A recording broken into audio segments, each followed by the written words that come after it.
Paul, apôtre de Jésus-Christ, par la volonté de Dieu aux saints qui sont à Éphèse et aux fidèles en Jésus-Christ, que la grâce et la paix vous soient données de la part de Dieu notre Père et du Seigneur Jésus-Christ. Béni soit le Dieu et Père de notre Seigneur Jésus-Christ, qui nous a bénis de toute bénédiction spirituelle dans les lieux célestes en Christ.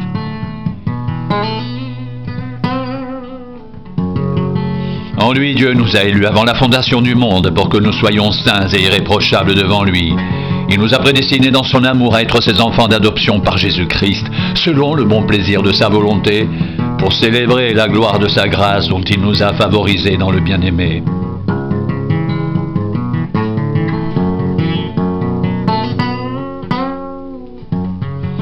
En lui, nous avons la rédemption par son sang, le pardon des péchés, selon la richesse de sa grâce, que Dieu a répandu abondamment sur nous par toute espèce de sagesse et d'intelligence. Il nous a fait connaître le mystère de sa volonté, selon le bienveillant dessein qu'il avait formé en lui-même, pour le mettre à exécution lorsque les temps seraient accomplis de réunir toutes choses en Christ, celles qui sont dans les cieux et celles qui sont sur la terre.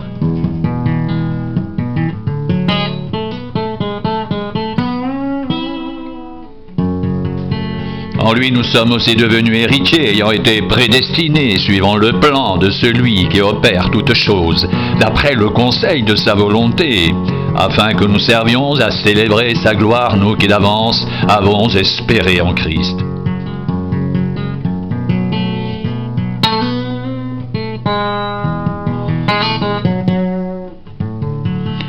En lui, vous aussi, après avoir entendu la parole de la vérité, l'évangile de votre salut, en lui vous avez cru, et vous avez été scellés du Saint-Esprit qui avait été promis, lequel est un gage de notre héritage, pour la rédemption de ceux que Dieu s'est acquis, pour célébrer sa gloire.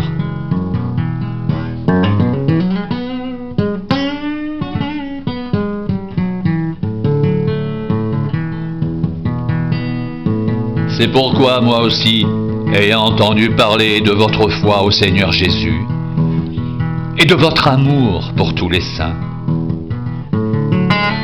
je ne cesse de rendre grâce pour vous. Je fais mention de vous dans mes prières afin que le Dieu de notre Seigneur Jésus-Christ, le Père de gloire, vous donne un esprit de sagesse et de révélation dans sa connaissance, qu'il illumine les yeux de votre cœur, pour que vous sachiez quelle est l'espérance qui s'attache à son appel,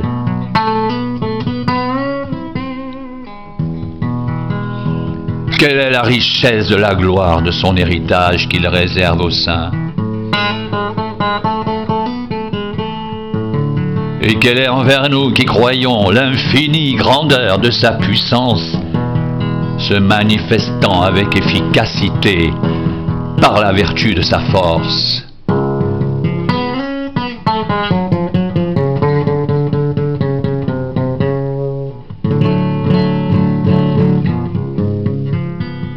Il a déployé en Christ, en le ressuscitant des morts, et en le faisant asseoir à sa droite dans les lieux célestes, au-dessus de toute domination, de toute autorité, de toute puissance, de toute dignité et de tout nom qui puisse être nommé, non seulement dans le siècle présent, mais encore dans le siècle à venir.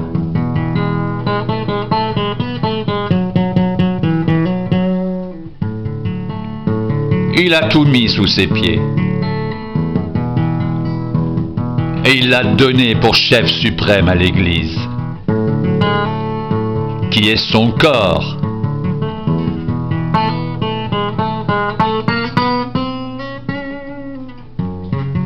La plénitude de celui qui remplit tout en tous.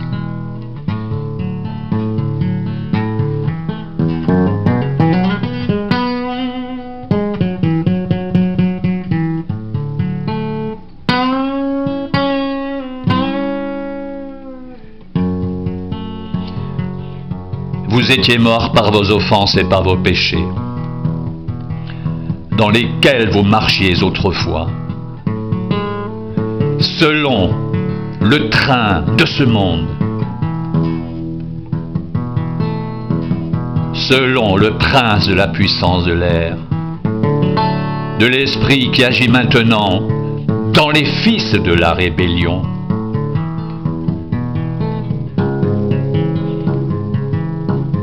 Nous tous aussi, nous étions de leur nombre, et nous vivions autrefois selon les convoitises de notre chair, accomplissant les volontés de la chair et de nos pensées. Et nous étions par nature des enfants de colère, comme les autres.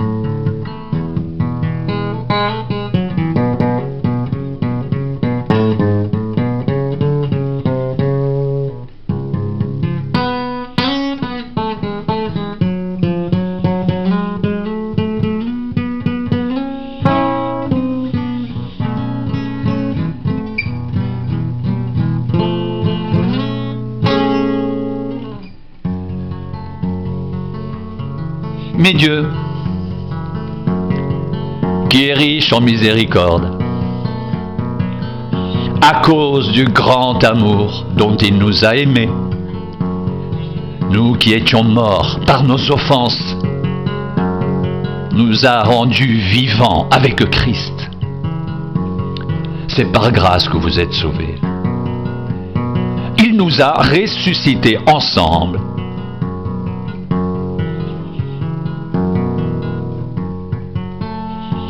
Et nous a fait asseoir ensemble dans les lieux célestes, en Jésus-Christ, afin de montrer dans les siècles à venir l'infinie richesse de sa grâce, par sa bonté envers nous en Jésus-Christ. Car c'est par la grâce que vous êtes sauvés, par le moyen de la foi. Et cela ne vient pas de vous. C'est le don de Dieu. Ce n'est point par les œuvres afin que personne ne se glorifie. Car nous sommes son ouvrage, ayant été créés en Jésus-Christ pour de bonnes œuvres que Dieu a préparées d'avance, afin que nous les pratiquions.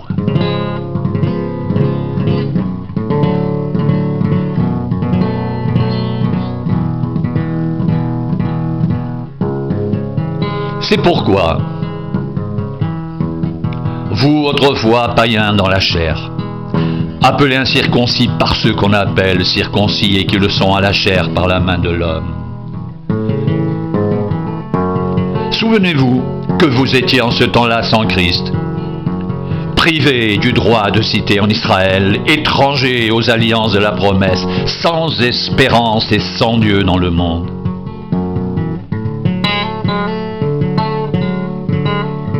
Mais maintenant, Jésus-Christ, vous qui étiez jadis éloignés, vous avez été rapprochés par le sang de Christ.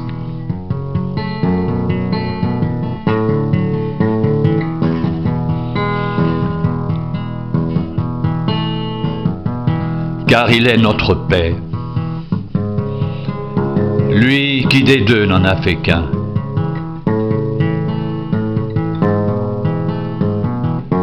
Et qui a renversé le mur de séparation, l'inimitié,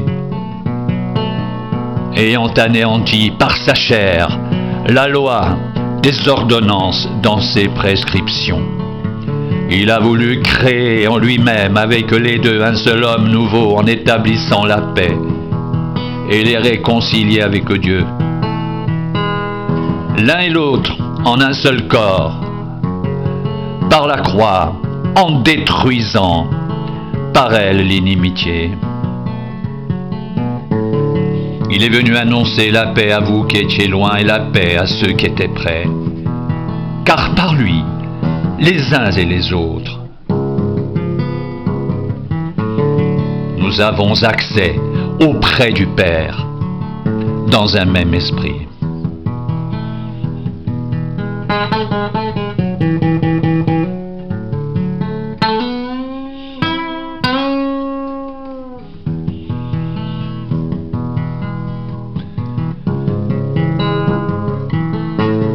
Ainsi donc, vous n'êtes plus des étrangers, ni des gens du dehors.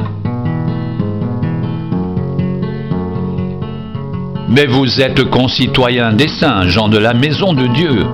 Vous avez été édifiés sur le fondement des apôtres et des prophètes, Jésus-Christ lui-même étant la pierre angulaire. En lui, tout l'édifice bien coordonné s'élève pour être un temple saint dans le Seigneur.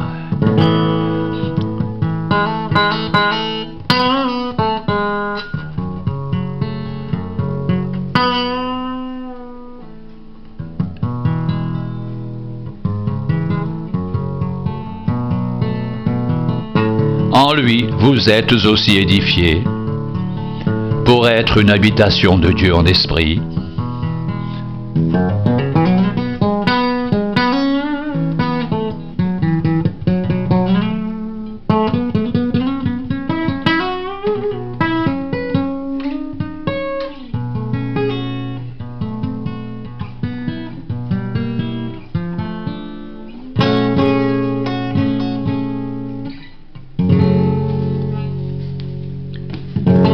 À cause de cela,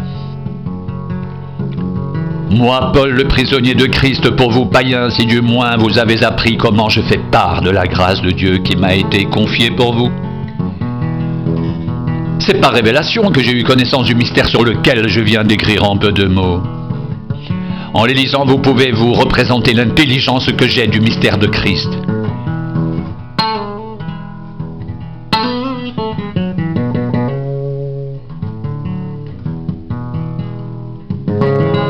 Il n'a pas été manifesté au Fils des hommes dans les autres générations comme il a été révélé maintenant par l'Esprit aux saints apôtres et prophètes de Christ. Ce mystère, c'est que les païens sont co-héritiers, forment un même corps et participent à la même promesse en Jésus-Christ par l'Évangile, dont j'ai été fait ministre selon le don de la grâce de Dieu qui m'a été accordé par l'efficacité de sa puissance. À moi qui suis le moindre de tous les saints, cette grâce a été accordée d'annoncer aux païens les richesses incompréhensibles de Christ et de mettre en lumière le moyen de faire connaître le mystère caché de toute éternité en Dieu, qui a créé toutes choses. C'est pourquoi les dominations et les autorités dans les lieux célestes connaissent aujourd'hui, par l'Église, la sagesse infiniment variée de Dieu, selon le dessein éternel qu'il a mis à exécution par Jésus-Christ notre Seigneur. En lui, nous avons, par la foi en lui, la liberté de nous approcher de Dieu avec confiance. Aussi, je vous demande de ne pas perdre courage à cause des afflictions que j'endure pour vous. Elles sont votre gloire.